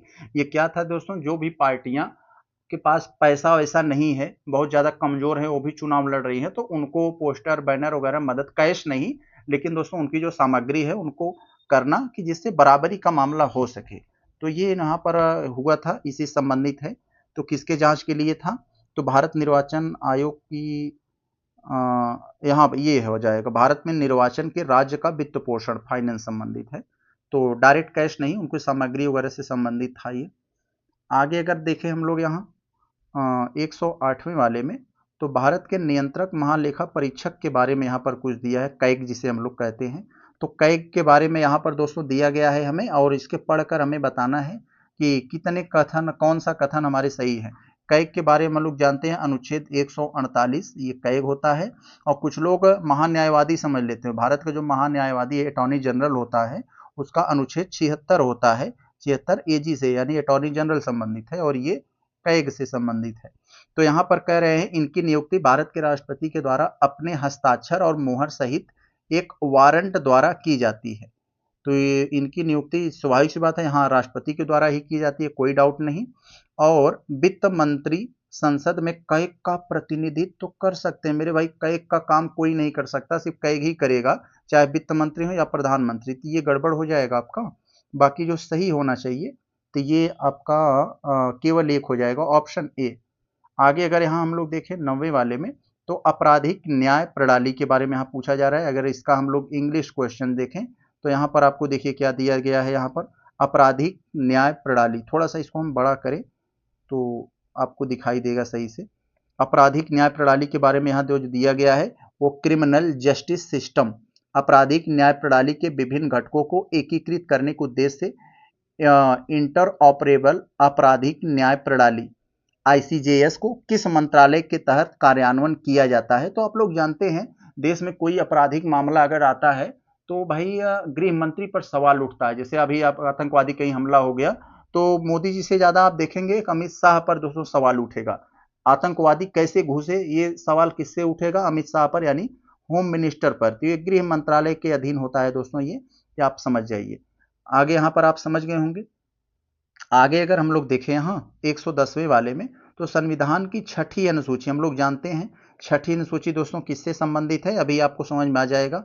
भारत के संविधान की छठी अनुसूची तो इससे किससे संबंधित है, असम, मेघालय, मिजोरम, त्रिपुरा। तो यही 4 राज्यों की केवल बात है, बाकी अन्य राज्यों का मामला ये 5वें में है। तो समझ गए होंगे यहाँ। तो यही है यहाँ पर इसने बारदोलाई समिति की सिफारिश के आधार पर इसको शामिल किया गया था।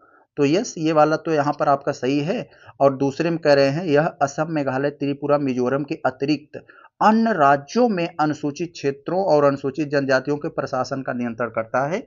तो मेरे भाई छठी अनुसूची में केवल इन्हीं पर दोस्तों ये प्रशासन का काम करता है, बाकी अन्य में नहीं करता है। तो ये आपका यहाँ पर गलत हो जाएगा, असम, मेघालय, त्रिपुरा, मिजोरम। तो यहाँ आपको इस बात को समझ में आ गई होगी, आप समझ गए होंगे यहाँ पर। तो दोस्तों यहाँ पर सही पूछा जा रहा था, हमसे कट गया। तो सही पूछा जा रहा था तो सही क्या है, तो हमारा केवल ये सही है, ये गलत, केवल एक हो जाएगा ऑप्शन नंबर ए। जोड़े दिए गए हैं, विचार करके बताना है सही सुमेलित क्या है। तो यहाँ पर वीएम दांडेकर और एनरथ समिति, मतलब कुछ समितियां आपको दी गई हैं। ये समितियां क्या क्या है दोस्तों पहले ही जान लीजिए। ये जो वीएम दांडेकर और एनरथ समिति हो गई, या अलग समिति हो गई, या लकड़वाला समिति हो गई, या सुरेश तेंदुलकर समिति हो गई, ये सब समितियां दोस्तों किससे संबंधित है, गरीबी मापन की समिति है। तो पहले तो आप ये डेट याद रख लीजिए, वीएम दांडेकर जो एनरथ समिति है वो 1971 संबंधित है, ये भी सही है। और अलग समिति के बारे में आप लोग तो खूब पढ़े ही होंगे, अलग समिति, रंगराजन समिति, ऐसी बहुत सारी समितियां हैं जो गरीबी के मापन के लिए 1979 में दोस्तों, 1979 में ये भी है यहाँ पर। और ये लकड़वाला समिति, लकड़वाला समिति दोस्तों ये 2009 से नहीं था, ये 2009 से नहीं था। तो इसको थोड़ा सा हम क्लियर कर लेते हैं दोस्तों, 2009 में तो ये नहीं था, उसके पहले था, इतना तो मुझे मालूम है 90 वाले दशक में। तो थोड़ा सा हम सर्च कर लें, आपको कोई गलत न सूचना आपके पास जाए, मेरी यही कोशिश रहती है। हम बाबा जी से टाइप करके पूछ ले रहे हैं। तो दोस्तों यह 1993 से संबंधित है, यह 1993 से रिलेटेड है दोस्तों, लकड़वाला समिति जो गरीबी मापन के लिए। तो यहाँ पर आपका केवल 1-2 सही हुआ क्योंकि सही पूछा जा रहा है, तो ऑप्शन सी बनेगा आपका। आगे चले हम लोग देखते हैं अगर लॉरेंज वक्र के बारे में। लॉरेंज वक्र के बारे में हम लोग खूब पढ़े हैं दोस्तों, हम लोगों को खूब पढ़ाया गया है, ऐसे बनता है, ये कैसी रहती है। तो फिर इसमें दोस्तों क्या होता है, धन और आय की विषमता का अध्ययन करना होता है, लॉरेंज वक्र हम लोग पढ़े हैं, ऑप्शन बी सरल है। आगे देखें दोस्तों हम लोग यहाँ पर अगर 113 में, तो यहाँ पर पूछा जा रहा है कौन सा एक जोड़ा सही सुमेलित नहीं है। तो कौन सा सही सुमेलित नहीं है मेरे भाई, देखें तो स्वर्ण क्रांति हम लोग जानते हैं ये फल शहद उत्पादन संबंधित है बिल्कुल, लेकिन हमें गलत वाले को पकड़ना है। भूरी क्रांति, तिलहन मेरे भाई, तिलहन ये भूरी नहीं पीली क्रांति से होता है। तिलहन को हम लोग जब उसका तेल पिरवाते हैं, पीला पीला तेल निकलता है ना, तो ये सूरजमुखी, तिलहन, ये सब दोस्तों ये पीली क्रांति से हो गई। तो आप सोच रहे होंगे भाई ये जो भूरी क्रांति दिया है, ये भूरी क्रांति से क्या होता है। तो मेरे भाई भूरी क्रांति से आप लोगों को जानते होंगे, भूरी क्रांति जिसे हम लोग ब्राउन बोलते हैं, तो ये दोस्तों मतलब जो एनर्जी वगैरह से संबंधित है, आप एक बार देख लेना इसे। और काली क्रांति पेट्रोलियम, रजत क्रांति अंडा उत्पादन जैसे हो गया, तो यही गलत था आपका बी वाला। आगे अगर हम लोग 14 वाले में देखें तो यहाँ एक अच्छा सा कंसेप्चुअल प्रश्न है, जो आपको यहाँ 4-4 चीजें सीख जा रही हैं, सीखने को मिल जा रही है ना। तो यही आप पता लगा कोई इसी को एक एक करके 10 प्रश्न बना दिया है, तो ये आपके लिए बड़ा प्लस पॉइंट है। आप इस पर थोड़ा सा फोकस करेंगे तो कई सारी चीज़ें फैक्ट कंसेप्ट सीखेंगे। तो यहाँ पर घटनाएं दी गई हैं। इन घटनाओं को, ये सारी जो घटनाएं यहाँ पर दी गई हैं, तो सबसे प्रारंभिक घटना से लेकर अंतिम तक, यानी सबसे पहले कौन घटी, फिर कौन घटी, फिर कौन घटी, फिर कौन घटी, तो इसे हमें कालक्रम में बताना है, क्रोनोलॉजी में। तो नाबार्ड के बारे में हम लोग खूब पढ़े हैं मेरे भाई, इसमें हमें ज़्यादा माथा पटकने की जरूरत नहीं है। नाबार्ड के बारे में हम लोगों को खूब पढ़ाया गया है। राष्ट्रीय कृषि ग्रामीण विकास बैंक, जिसे हम लोग शॉर्ट फॉर्म में दोस्तों नाबार्ड बोल देते हैं। तो ये नाबार्ड की स्थापना दोस्तों ये है 1982 में, ब से बार्ड, नाबार्ड हो जाएगा आपका। और भारतीय जीवन बीमा LIC वाला तो दोस्तों हम लोग जानते हैं, हम लोग कई बार एग्जाम में पूछा गया है, 1956 में LIC। और अब बात करते हैं क्षेत्रीय ग्रामीण, ये जो क्षेत्रीय ग्रामीण बैंक RRB की, क्या रेलवे वाला RRB नहीं, ये दूसरा RRB है। तो ये है क्षेत्रीय ग्रामीण बैंक इमरजेंसी के समय 1975, यस। और बाकी एक है दोस्तों यहाँ पर सिडबी 1990। सिडबी कब है दोस्तों? 1990। तो 1990, तो यहाँ पर आपका सबसे पहले कौन आएगा यहाँ पर? 56 वाला आएगा मेरे भाई, यही LIC वाला आएगा। तो यानी दो सबसे पहले होना चाहिए, तो दो इसको आप हटा दीजिए, इन्हीं दोनों में से होगा। और अंत में 90 वाला है, तो अंत में तो यहाँ पर भी दे दिया। अब दूसरा आप पता कर लेंगे तो आपका काम बन जाएगा। 56 के बाद आप यही आएगा 75, 3 आएगा, तो यही आपका हो जाएगा ऑप्शन नंबर C। आगे अगर देखें यहाँ पर 15 वाले को अगर हम लोग देखें थोड़ा ध्यान से, तो कह रहे हैं कौन सा एक जोड़ा हमारा सही नहीं है। तो देखें भाई, सांसद आदर्श ग्राम योजना 11 अक्टूबर 2014, बिल्कुल ये भी सही है आपका, तो सही है। मिशन इंद्रधनुष दोस्तों 7 प्रकार के टीकों कवर करता था, तो 15 दिसंबर अटल बिहारी वाजपेयी की जयंती पर 2014 में, ये भी अपनी जगह पर सही है, ये भी सही है। प्रधानमंत्री सुरक्षा बीमा योजना, तो प्रधानमंत्री सुरक्षा बीमा योजना दोस्तों 9 जुलाई 2015 को, तो यहाँ पर 1 जुलाई नहीं 9 जुलाई हो जाएगा। तो यही आपका गलत था, यही आपका उत्तर हो जाएगा, क्योंकि आपसे जो सही नहीं है उसको बताना था। स्टार्टअप इंडिया 16 जनवरी 2016 को। तो यस, आगे देखें अगर हम लोग यहाँ पर 16 वाले में, तो यहाँ पर जो आपसे पूछा जा रहा है मिलान से संबंधित है, SDG के बारे में खूब पढ़े होंगे आपको, सतत विकास लक्ष्य। तो ये क्या आ गया? तो सतत विकास लक्ष्य यानी SDG के बारे में आप लोग दोस्तों खूब पढ़े होंगे। सतत विकास लक्ष्य UN के द्वारा शुरू किया गया था। कब किया गया था? 2015 में किया गया था। 17 मुख्य सतत लक्ष्य घोषित किए गए थे, जिनको 2030 तक प्राप्त करना है। ऐसे ऐसे आप पढ़े होंगे ना। तो पहला वाला तो आप पढ़े होंगे, रटे होंगे, आपके दिमाग में आया होगा भाई, शून्य भूखमरी खत्म कर देंगे तो गरीबी खत्म हो जाएगी, फिर ऐसे ऐसे कर पढ़े होंगे आप, यहाँ पर समझ आएगा। तो यहाँ पर हम बात कर लेते हैं लैंगिक समानता, ये 5वें से संबंधित है। और 7वें में यहाँ पर ये तो ए वाला तो आपका 4 के पास जाएगा। और बाकी यहाँ जो 16वां है दोस्तों, स से 16, स से शांति न्याय और मजबूत संस्थाओं के लिए है। और 10वां दोस्तों क्या है? असमानता कम करने के लिए है। और 7वां स से 7, स से सस्ती और स्वच्छ ऊर्जा। तो ऐसे ऐसे करके आप याद किए होंगे इसके बारे में। और जैसे मैं आपको कई बार ट्रिक के माध्यम से भी बताया हूं दोस्तों, जैसे पहला वाला क्या था कि भाई पहला वाला में क्या था? गरीबी खत्म कर दो, यानी गरीबी मिटा दो। तो गरीबी मिटा दोगे तो फिर क्या होगा? दूसरा वाला ऑटोमेटिक, भाई गरीब खत्म हो जाएंगे तो भूखमरी खत्म हो जाएगा।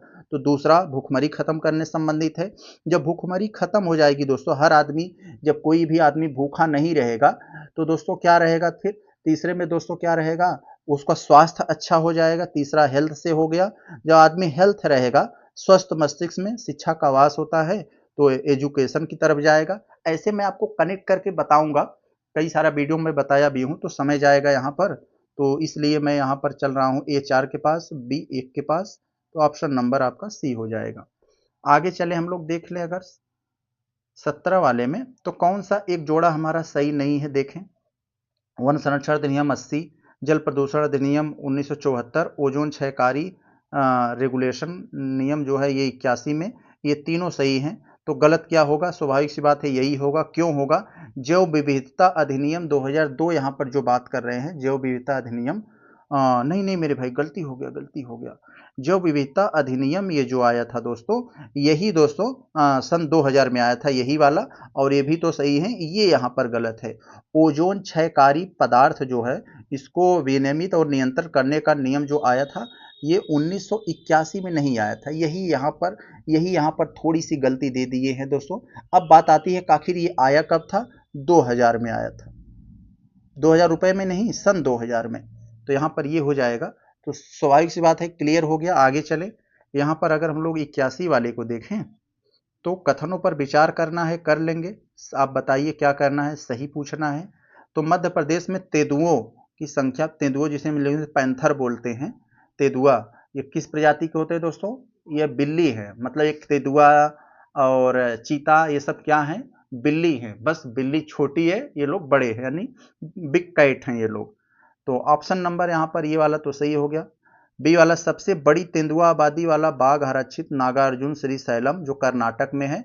तो नागार्जुन श्रीशैलम आरक्षित क्षेत्र कर्नाटक में तो है, लेकिन यहाँ पर तेंदुओं की आबादी बड़ी संख्या में नहीं है, मध्य प्रदेश में है। इतना तो हम लोग पाते हैं। मध्य प्रदेश में कहाँ है वो आप देखिएगा, लेकिन मध्य प्रदेश में है। तो ये तो गलत हो गया। तो यहाँ पर आधा से ज्यादा तेंदुआ तो मध्य प्रदेश में ही पाए जाते हैं लगभग, तो आधे के लगभग। तो यहाँ पर आपका दूसरा गड़बड़ हो गया, केवल पहला सही है, ऑप्शन ए। आगे चले हम लोग, 18 के हुआ हमारा। 19 वाले को अगर देखें तो थोड़ा सा आधा कटा हुआ है। तो कटा हुआ है तो हम लोग भी इसको काटें थोड़ा सा। तो यहाँ पर थोड़ा ध्यान देंगे, तो नहीं तो कंफ्यूज होंगे। तो विचार करना है हमें, विचार करके बताना है कि सही क्या है। तो कह रहे हैं 2047 तक HCF के उपयोग को 80% तक कम करने का लक्ष्य मॉन्ट्रियल प्रोटोकॉल के किगाली संशोधन के तहत किया गया है। तो बिल्कुल किया गया है, कोई डाउट नहीं, ये वाला हमारा इतना तो सही है। अब यहाँ पर दूसरा हम कह रहे हैं 2047 तक मुंबई शहर के लिए निवल शून्य यानी नेट शून्य कार्बन उत्सर्जन का लक्ष्य रखा गया है। तो मुंबई शहर के लिए मेरे भाई 1950 रखा गया है, और पूरे भारत के लिए नेट कितना रखा गया है, नेट उत्सर्जन दोस्तों, वो 1970 रखा गया है, जो मोदी जी रख के आए थे पंचामृत में, पढ़े होंगे आप। तो यहाँ पर आपका दूसरा तो गड़बड़ हो गया, 47 जगह 50 देना चाहिए था, तो केवल एक सही है, यानी बी हो जाएगा आपका। तो दोस्तों प्रश्न संख्या 120 को अगर हम लोग देखें थोड़ा ध्यान से, तो यहाँ पर कह रहे हैं युग्मों पर विचार करें। हम विचार कर लेंगे, बताना क्या है कि कितने युग्म यानी कितने जोड़े हमारे सही हैं। तो जोड़ा एक तरफ राष्ट्रीय उद्यान आपको दिया गया है, दूसरी तरफ राज्य देखते हैं। दाचीगाम राष्ट्रीय उद्यान खूब रटे हैं मेरे भाई, जम्मू कश्मीर में, सही है। बेतला राष्ट्रीय उद्यान, क्या बेतला राष्ट्रीय उद्यान झारखंड में है, तो नहीं मेरे भाई, बेतला राष्ट्रीय उद्यान झारखंड में ही है, कोई डाउट नहीं, सही है ये। और इरावी कुलम, तो क से कुलम, क से केरलम, केरल का नाम जानते हैं, केरलम होने वाला है, हो भी गया है। तो कुलम केरलम, तो ये कहाँ है, यह केरल में है। तो ये वाला आपका गलत हो जाएगा, 1 2 यानी ऑप्शन बी हो जाएगा आपका। आगे अगर हम लोग 21 वाले को देखें, तो आपको यहाँ पर दोस्तों पल्लव वंश से संबंधित कुछ शासक दे दिए गए हैं, और उनके कालक्रम को बताना है भाई कौन सा सही है। तो मैं आपको सीधा सीधा बता देता हूँ। नरसिंह, सॉरी नरसिंह नहीं, सिंह विष्णु, सिंह यानी सबसे पहले सिंह आएंगे, फिर महेंद्र वर्मन पहले वाले आएंगे, महेंद्र वर्मन फर्स्ट आएंगे। फिर कौन आएगा दोस्तों, महेंद्र वर्मन फर्स्ट के बाद नरसिंह वर्मन आते हैं, नरसिंह यानी नरसिंह वर्मन पहले वाले आएंगे। नरसिंह वर्मन के बाद दोस्तों कौन आते हैं, नरसिंह वर्मन के बाद परमेश्वर वर्मन आते हैं, ये परमेश्वर पहले। तो परमेश्वर वर्मन के पहले के बाद फिर आते हैं कौन, नरसिंह द्वितीय आते हैं। नरसिंह द्वितीय के बाद कौन आते हैं दोस्तों, यही जो परमेश्वर वर्मन है, तो ये दूसरे वाले परमेश्वर आ जाते हैं। तो थोड़ा सा आप ध्यान देंगे तो बड़ी आसानी से याद होगा। सिंह, भाई सिंह है, शेर हैं, सबसे पहले यही रहे होंगे। तो उसके बाद महेंद्र वर्मन, फिर उसके बाद आप देखेंगे कि नरसिंह वर्मन पहले वाले, फिर परमेश्वर, फिर नरसिंह, यहाँ पर ये। तो आपको पता चल गया होगा, 2 सबसे पहले नंबर पर रहेंगे, 2 सबसे पहले नंबर पर रहेंगे, तो इनको हटाइए, और फिर आप किसको लाएंगे, द्वितीय को, महेंद्र वर्मन द्वितीय को तो लाओगे नहीं, महेंद्र वर्मन द्वितीय को तो यहाँ पर आप लाओगे नहीं। तो नरसिंह वर्मन के बाद दोस्तों यहाँ पर महेंद्र वर्मन द्वितीय है, तो यहाँ पर मैंने थोड़ा सा गलती की दिया, एम सेकंड लिख दे रहा हूँ, नरसिंह वर्मन पहले के बाद महेंद्र वर्मन द्वितीय है। तो यहाँ पर सिंह विष्णु के बाद कौन है दोस्तों? महेंद्र वर्मन पहले वाले। महेंद्र वर्मन पहले वाले तो हैं ही नहीं। फिर नरसिंह वर्मन पहले वाले हैं, नरसिंह वर्मन यहाँ पर हैं पहले वाले, तो 2 के बाद 1 आएगा, तो 2 के बाद 1 आएगा तो हमारा खम बन गया, यही है। तो दोस्तों प्रश्न संख्या हम लोग 122 को देखते हैं, बहुत ज़्यादा इंपॉर्टेंट है दोस्तों, कई बार पूछा गया है इसी प्रश्न को उलट पुलट कर। सूची के रूप में आपको यहाँ पर दिया है, आप लोग जानते हैं कुल 4 बौद्ध संगीतियाँ हुई थी, तो यहाँ पर कुछ बौद्ध संगीतियों का उन्हीं का नाम है, और इन सब का अध्यक्षता कौन किया था उसको हमें मिलाना है। हम लोग जानते हैं इसी को कई बार पूछा गया है, कभी आपको अध्यक्ष पूछ लेगा, कभी आपको शासक पूछ लेगा, कभी स्थान पूछ लेगा, ऐसे करके आपको बताना है सही उत्तर। तो इसको लिए आप एक छोटा सा शार्ट नोट अगर बना लेंगे, जैसे मैं आपको बता रहा हूँ, तो याद हमेशा रहेगा, लाइफ टाइम भूलेगा नहीं। तो मान लीजिए यहाँ पहली बौद्ध संगीति हुई, दूसरी बौद्ध संगीति हुई, तीसरी बौद्ध संगीति हुई और चौथी बौद्ध संगीति हुई। इन सब के दोस्तों अगर हम लोग मिला ले तो यहाँ पर आपका प्लेस मतलब कहाँ पर हुआ, किंग मतलब कौन सा राजा था, और प्रेसिडेंट, प्रेसिडेंट मतलब कौन अध्यक्षता किया था। तो पहला वाला हम लोग दिमाग में रख लें, राम। राम से मतलब क्या होगा दोस्तों? पहला में हमने राम क्यों लिखा? तो राम इसलिए लिखा दोस्तों यहाँ पर, र से राजगिरी में हुआ, अजातशत्रु शासक था और महाकश्यप ने अध्यक्षता किया, तो ये वाला आपका यहाँ मिल जाएगा, तो दिमाग में बना रहेगा। अब राम जानते हैं बहुत ज्यादा दयालु और सबको बख्श देते हैं, तो बी के यस, राम ने बख्श दिया। तो बी से वैशाली, दूसरा वाला कहाँ हुआ था? वैशाली में हुआ था, कालाशोक शासक था और सबकामी अध्यक्षता किया था, तो ये वाला यहाँ पर सबकामी पे आ जाएगा, तो आपको याद हो जाएगा। अब तीसरे वाले में दोस्तों हम लोग जानते हैं राम ने बख्श दिया, किसको बख्श दिया? पाम को, PAM। तो पी से दोस्तों तीसरा वाला कहाँ हुआ था? पाटलिपुत्र में। शासक कौन था? अशोक था, और मतलब ये मोगली पुत्र की अध्यक्षता में हुआ था, तो 3 वाला ये यहाँ आ जाएगा, यम है। और चौथा वाला हम लोग जानते हैं यहाँ पर के वी, राम ने बख्श दिया पाम को, के भी, तो यहाँ पर ऐसे याद कर लेंगे, बहुत ज्यादा नहीं है। तो के से दोस्तों क्या हुआ था? ये हुआ कहाँ था? ये कश्मीर में हुआ था। और शासक कौन था? शासक दोस्तों उसका भी नाम के से था, क्या था उसका नाम? उसका नाम याद नहीं आ रहा, के से उसका नाम था ना, उसका नाम चौथे वाले का, कनिष्क, यस कनिष्क, कनिष्क था। और भी का मतलब यहाँ पर क्या हो गया दोस्तों? भी का मतलब वसुमित्र, यस वसुमित्र, तो ये यहाँ आ जाएगा। तो स्वाभाविक सी बात है आपका हो गया सब यहाँ पर, ए वाला 3, बी 2, सी 4, तो आपका यहाँ पर ये बी वाला हो जाएगा, बहुत बढ़िया। आगे दोस्तों अगर हम लोग 123 वाले को देखें थोड़ा ध्यान से, तो यहाँ आपसे कह रहे हैं विचार करना है, विचार करके बताएं सही क्या है आपका। तो शिलप्पादिकारम आप लोग जानते हैं एक प्रेम ग्रंथ है दोस्तों, ये कोवलन, कनाकी और मागधी के प्रेम प्रसंग के बारे में लिखा गया है। तो शिलप्पादिकारम हम लोग जानते हैं, यहाँ पर इसको किसने लिखा था? आदिगल ने लिखा था, आदिगल ने। तो यहाँ पर आपका ये तो सही है। मणिमेखलय शीतले सतनार द्वारा लिखित एक संगम साहित्य है, ये भी सही है आपका, दोनों के दोनों सही हो जाएंगे। ऑप्शन नंबर आपका सी हो गया, 23 का आपका सी हुआ। आगे अगर हम लोग 124 वाले को देखें, तो वैदिक काल में प्रशासन में निम्नलिखित में से किसे संगृहित्री कहा जाता था? संगृहित्री, तो बड़ा ही शब्द वहां पर इस्तेमाल होता था, जैसे आप लोग देखेंगे कुलपति, तो परिवार का मुखिया ऐसे होता था ना, तो ऐसे ही। तो यहाँ पर संगृहिती मतलब कुछ ऐसा नाम आ रहा है जैसे कुछ संग्रह करने वाला हमें फ्लेवर मिल रहा है, तो इससे क्या हो जाएगा? कोषाध्यक्ष, यानी फंड का जो अध्यक्ष होता है, तो वो ऑप्शन नंबर आपका सी हो जाएगा। आगे अगर हम लोग देख लें 125 वाले में, तो यहाँ पर आपसे पूछा जा रहा है कि एक तरफ आदर्श वाक्य एवं उनके स्रोत दिया गया है, तो ये तो गायत्री मंत्र यहाँ पर दोस्तों ऋग्वेद के तीसरे मंडल से संबंधित है, बिल्कुल है मेरे भाई, आप पढ़े होंगे, जैसे आपको खूब पूछा गया है ना आदर्श वाक्य, जैसे सत्यमेव जयते और मुंडकोपनिषद से लिया गया है, ये आप पढ़े होंगे। गायत्री मंत्र ऋग्वेद के तीसरे मंडल से लिया गया है। यतो धर्म ततो जय, यानी धर्म की जय होगा, इससे संबंधित है, गीता में है दोस्तों, तो महाभारत से संबंधित है, महाभारत गीता का ही पार्ट है, ये भी सही है। अहम ब्रह्मास्ति कह रहे हैं, यह तैतरी उपनिषद से लिया गया है, अहम ब्रह्मास्ति, तो यह तैतरी ब्रह्म से लिया गया है।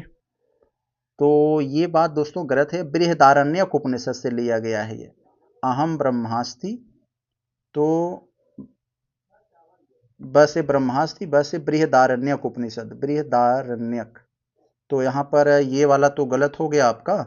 अतिथि देवो भव, अतिथि देवो भव दोस्तों तैतरी ब्राह्मण से लिया गया है ये वाला, यानी ये वाला यहाँ रहना चाहिए था, यहाँ देखिए गलती कर दिए है ना, तो यानी ये तैतरी ब्राह्मण यहाँ रहना चाहिए था, उपनिषद यहाँ रहना चाहिए, तब सही हो जाता। ये दोनों गड़बड़ हो गए, तो केवल 2 सही है। आगे देखें 126 में हम, तो वही कह रहे हैं विचार करना है कथन पर, कर लें। तो बताना है कि चीनी यात्रियों के बारे में जान लें। चीनी यात्री जो आए थे तो PHI के सेंस में आया था, फी, तो फाहियान ह्वेनसांग इत्सिंग, फाहियान चंद्रगुप्त द्वितीय विक्रमादित्य दरबार में आने वाला प्रथम चीनी बौद्ध था, यस। ह्वेनसांग जो एक चीनी बौद्ध भिक्षु था, राजा हर्षवर्धन शासन काल में आया था, सही है दोनों। तो आपका दोनों के दोनों सही हैं, तो सी हो जाएगा आपका, यहाँ पर ऑप्शन नंबर सी हो जाएगा। आगे चले अगर हम लोग देखें तो मिलान से संबंधित यहाँ प्रश्न आपको दिया गया है। तो आपसे पूछा जा रहा है नवपाषाण काल के स्थल और वर्तमान स्थिति। तो नवपाषाण काल के जो स्थल हैं उनका लोकेशन वर्तमान में कहाँ है। तो दोस्तों हम लोग बुर्ज होम जानते हैं, ये कश्मीर में है, कोई डाउट नहीं। मेहरगढ़ पाकिस्तान में, कुलडीहवा उत्तर प्रदेश में धान का दोस्तों साक्ष्य मिला था, संगन कल्लू राग का टीला कर्नाटक। तो आपका कौन हो जाएगा, ए वाला 3 पे गया, ऑप्शन नंबर बी। आगे देखें हम लोग अगर यहाँ 128, तो कौन सा जैन तीर्थंकर, आप लोग जानते हैं 24 जैन तीर्थंकर हुए। जैन तीर्थंकर मतलब दोस्तों क्या होते हैं, जैसे वो अपने मन वचन कर्म से आत्मा पर अपने मतलब कंट्रोल पा लेते हैं मन वचन कर्म पर। तो ऋषभनाथ कौन सा ये सही है, तो ऋषभनाथ अष्टापद, तो उनका जन्म मतलब निर्वाण, सॉरी यहाँ पर निर्वाण दिया है, एक तरफ आप जैन तीर्थंकर दूसरी तरफ निर्वाण प्राप्ति स्थल, तो ये कहाँ से। तो दोस्तों प्रश्न संख्या आप देख रहे हैं 128 में आपसे पूछा जा रहा है, आपको कुछ जोड़े दिए गए हैं। एक तरफ जैन तीर्थंकर, आप लोग जानते हैं कुछ 24 जैन तीर्थंकर हुए थे, और दूसरी तरफ निर्वाण प्राप्ति स्थल, वो कहाँ पर उनको निर्वाण यानी उनकी डेथ कहाँ पर हुई थी, ये वाला बताना है आपको। तो कौन सा एक गलत है, उसको गलत वाले को पकड़ना है। तो थोड़ा सा हम लोग ध्यान देंगे तो पकड़ में आ जाएगा। ऋषभनाथ का निर्माण कहाँ हुआ था दोस्तों, अष्टपाद में। तो कहाँ हुआ था इनका, अष्टपाद में, ये बात यहाँ पर सही है। तो और वसु पूज्य का चंपापुरी में हुआ था, वसु पूज्य का चंपापुरी में। और यहाँ पर जो महावीर दिए दोस्तों, महावीर को तो हम लोग खूब जानते हैं, पावापुरी में हुआ था, इनका भी सही है। तो हमने इनके बारे में हम लोग को ज़्यादा आता नहीं और यही गलत है, क्योंकि शुरू में इसको तो क्लियर है, सी वाला यही गलत है। यानी अरिष्ट नेमी का ये जन्म कहाँ पर हुआ था दोस्तों, तो उज्जैन पर्वत पर नहीं हुआ था। ये जो अरिष्ट नेमी है दोस्तों, इनका जन्म जो हुआ था अरिष्ट नेमी का, तो इनका गुजरात में हुआ था। गुजरात में एक गिरनार पर्वत है ना, तो वहां पर हुआ था। यहाँ पर जी जे मैं लिख दे रहा हूँ, तो यहाँ गुजरात समझ जाइएगा। अब आप सोच रहे होंगे भाई उज्जैन पर्वत पर भी किसी का हुआ था, गिरनार पर्वत पर इनका हो गया। तो उज्जैन पर्वत पर दोस्तों नेमी नाथ का हुआ था। किसका हुआ था, ये नेमी नाथ। तो याद रखे रहेंगे सब। आगे देखें हम लोग अगर यहाँ 29 वाले में, तो कह रहे हैं निम्नलिखित में से किस युद्ध के कारण हुमायूं की गद्दी अस्थायी रूप से छिन गई थी, यानी कुछ समय के लिए छिन गई थी।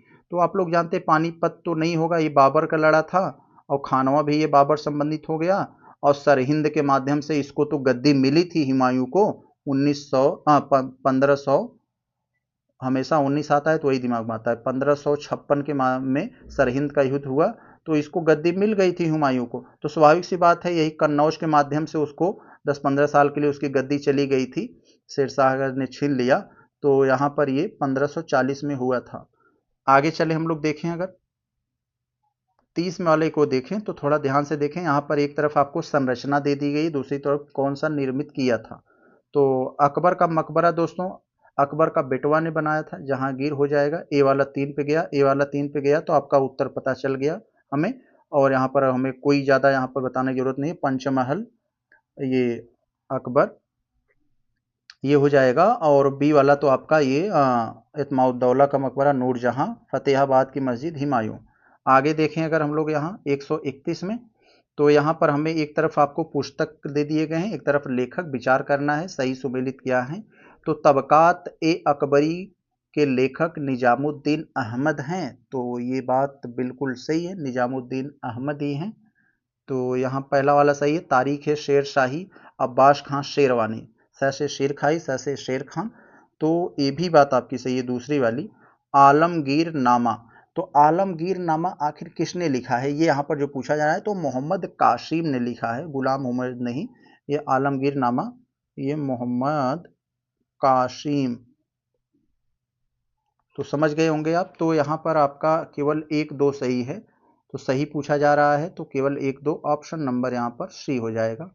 आगे देख ले 32 वाले में, तो आपसे पूछा जा रहा है कौन सा हमारा सूफी सिलसिले एक तरफ आपको सूफी सिलसिले के संस्थापक, एक तरफ प्रमुख व्यक्ति, कौन सा युग्म सही नहीं है। तो देखें सुहरावर्दी, बहाउद्दीन जकारिया, हम लोग सुराही में पानी भरेंगे तो बहने लगेगा, तो बहाउद्दीन जकारिया, कादरी सैयद मखदूम मोहम्मद जिलानी, तो ए भी वाला सही है आपका, यहाँ पर ये भी सही है।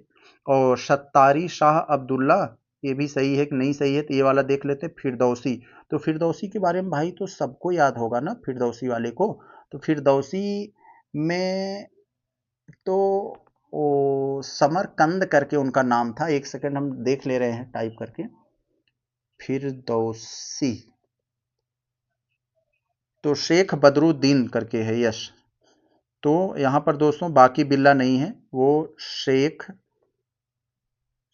बदरुद्दीन करके उनका नाम है, समरकंदी वो थे। तो यहाँ पर यही डी वाला आपका गलत हो जाएगा, यही आपका उत्तर हुआ। तो आप सोच रहे हो कि भाई ये बाकी बिल्ला जो यहाँ पर नाम दिया है, ये भी दोस्तों इसको किसने आखिर किया होगा, तो ये नक्शबंदी